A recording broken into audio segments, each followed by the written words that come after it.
You're about to meet a demon people wore on purpose. In the first millennium BCE, across Assyria and Babylonia, the face of Pazuzu shows up not on warning signs, but on jewelry, pendants, pins, small heads meant to hang at the throat or wrist. One of the earliest securely dated examples is linked to a royal woman's burial at Nimrud, a garment pin decorated with his grimacing head.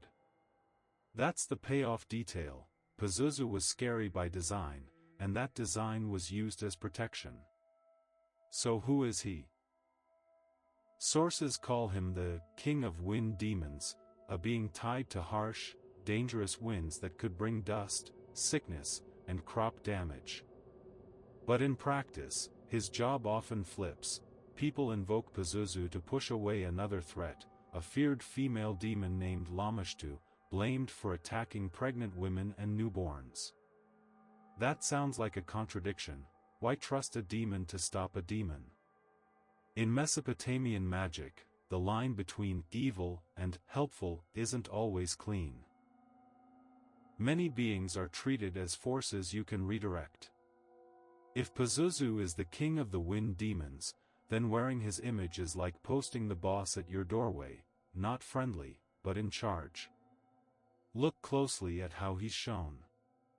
Often it's just the head, bulging eyes, bared teeth, a fixed, almost comic snarl. The point is not beauty. The point is a face that stares outward, toward whatever is trying to enter your home. And that leads to the real question of this episode. What can we prove about Pazuzu from objects and inscriptions, and what's later storytelling layered on top?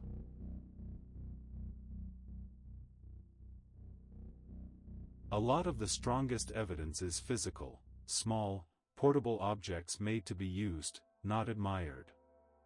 Some amulets are plaques that stage a confrontation. Lamashtu appears as the aggressor, and Pazuzu is placed as the repelling force, sometimes shown in a way that signals, keep back. Museums describe these plaques as tools meant to drive Lamashtu away, sometimes paired with offerings as extra incentive. Other objects focus only on Pazuzu's head. That partial image is important.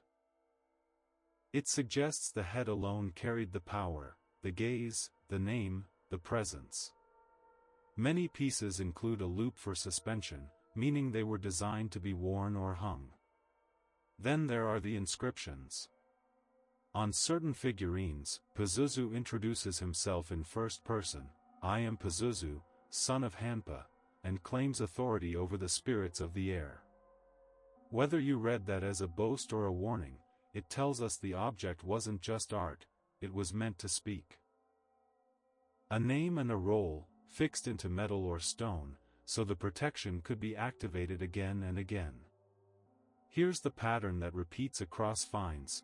Pazuzu is associated with threatening winds, yet his image is used to control threats.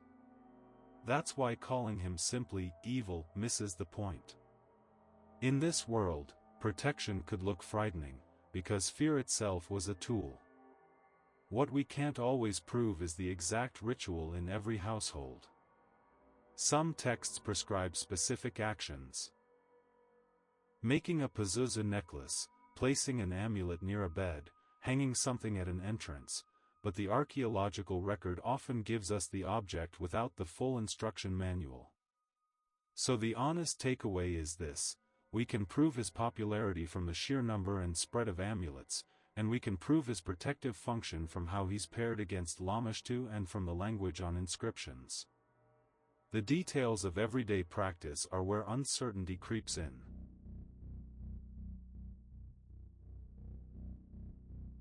Pazuzu also travels, at least, his image does. Finds turn up well beyond the Assyrian heartland, suggesting the amulet idea moved with trade, soldiers, and migrants. Scholars note that his iconography appears suddenly in the record, already fully formed, without a long trail of earlier prototypes. That makes him feel like a newcomer, a fierce design that caught on fast. But there's a trap here. Modern stories often turn Pazuzu into a single-note villain, because demon sounds like an automatic enemy. The older material is more complicated. Pazuzu can be both threat and shield. You don't have to like him to use him. So here's the clean split. What we can prove: people carried Pazuzu as a protective image in the first millennium BCE. We can point to museum amulets, plaques that position him against Lamashtu, and inscriptions where he names himself and claims authority over wind spirits. What slides into softer ground: exactly how often he was feared versus invited, how a typical family performed the ritual, and how widely the same beliefs held from city to city. The objects are loud, the living voices are quiet. If you want the real engine behind Pazuzu's fame, it's not wind alone. It's childbirth anxiety. Those high-stakes months when one bad night could change everything. Pazuzu's face is a hard, portable promise: something is standing guard. Next episode, we follow the shadow he's meant to block: Lamashtu, the demon of the sickbed and the cradle. Forced choice question for you: if you lived then, would you wear Pazuzu's amulet?